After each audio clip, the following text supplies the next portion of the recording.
पुढची बातमी पाहूयात। रायगडमध्ये एकेकाळी सत्तेत असणारा शेकाप पक्षाला जिल्हा परिषद आणि पंचायत समितीच्या निवडणुकीमध्ये खातही उघडता आलेलं नाहीये आणि यावरून मंत्री भरत गोगावलेंनी शेकापला टोला लगावलाय।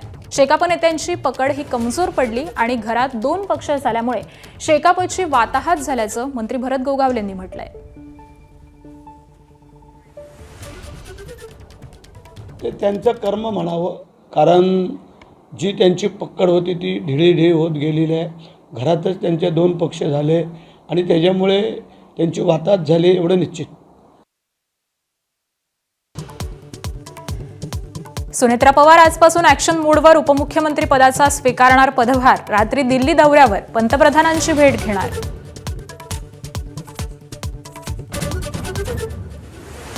सुनेत्रा पवार या आज स्वीकारणार पदभार। पहिल्यांदाच मंत्रिमंडळ बैठकीसाठी असतील उपस्थित। त्याआधी सिद्धिविनायकाचं दर्शन घेऊन चैत्यभूमीवर बाबासाहेब आंबेडकरांना करणार अभिवादन। जिल्हा परिषदेतील विजयानंतर मुख्यमंत्री फडणवीसांचा तातडीनं दिल्ली दौरा। गृहमंत्री अमित शहा यांची रात्रीच भेट घेतल्याची माहिती। राष्ट्रवादी विलीनीकरणावर दिल्लीत खलबत झाल्याची माहिती।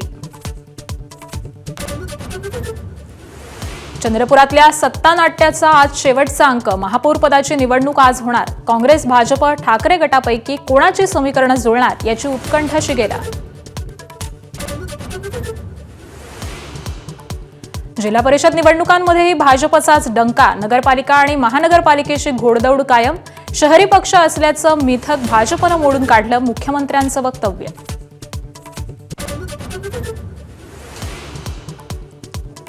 सातारा जिल्हा परिषदेत त्रिशंकू कौल। भाजपला दूर ठेवण्यासाठी शिवसेना आणि राष्ट्रवादी एकत्र येण्याची शक्यता। मंत्री शंभूराजेंच्या घरी अनौपचारिक बैठक झाल्याची ही माहिती। ज्येष्ठ नेते शरद पवारांची प्रकृती स्थिर। छातीत दुखत असल्यानं पुण्यात रुग्णालयात दाखल। 5 दिवसांचे औषधोपचार होणार। सुप्रिया सुळेंची माहिती। उपमुख्यमंत्री सुनेत्रा पवार यांच्यासह जय आणि पार्थ पवारांनी केली विचारपूस। लोकसभा अध्यक्ष ओम बिर्लांविरोधात अविश्वास प्रस्तावाची विरोधकांची तयारी। प्रस्तावाच्या नोटिशीवर 102 खासदारांच्या सह्या असल्याची सूत्रांची माहिती।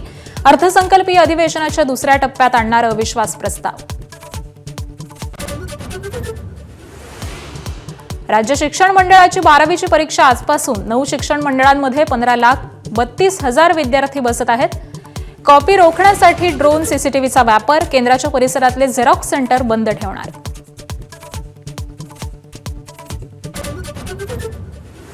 आयसीसीच्या तंबीनंतर पाकिस्तान वठणीवर। भारतासोबत T20 खेळणार।